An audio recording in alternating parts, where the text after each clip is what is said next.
We're now delighted to be joined over the telephone by our guest this afternoon, Dr. Hassan Wagih, professor at Azhar University. Dr. Hassan, a very good afternoon to you, sir. Good afternoon to you. Thank you very much for joining us, Doctor. And of course, today we celebrate the anniversary of the Prophet's migration, peace be upon him, from Mecca to Medina. Tell me a bit, about the reasons behind this migration. Actually, the reason behind this migration lies in the fact that when the Prophet, peace be upon him, was exposed to a lot of harm in Mecca, he peacefully returned to Medina, which is 200 miles from Mecca.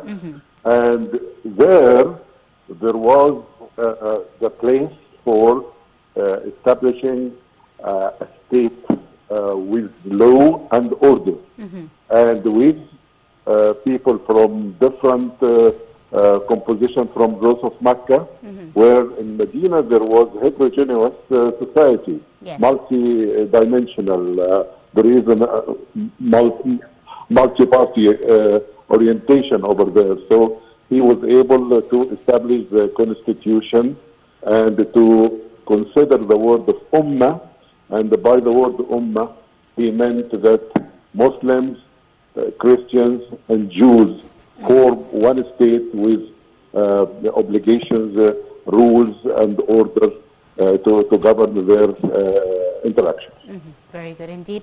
Now, Doctor, what are the most important situations that we must stop at during this period? Yes, actually, the most important lesson and the situation to stop at is to understand the migration in its wider communication effect, the multi-levels of the meaning of the word.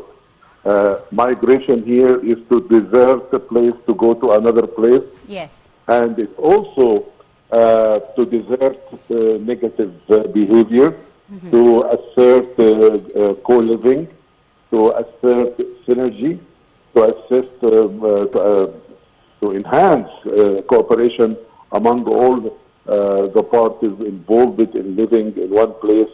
And that was really the real establishment of the nation state as we can see it today, with a lot of, if you look at the constitution or the charter of Medina, you can find all elements of good governance was incorporated in that constitution, which we should refer to. Yes, absolutely. All about constructive participation indeed. Dr. Hassan, let me ask you, how did the Hijri calendar start and what is its importance for Islamic nations? Yes, actually this calendar is different from any other calendars in a sense that you are not supposed to start the year by launching rockets and fireworks, but to have good intentions to establish the faith.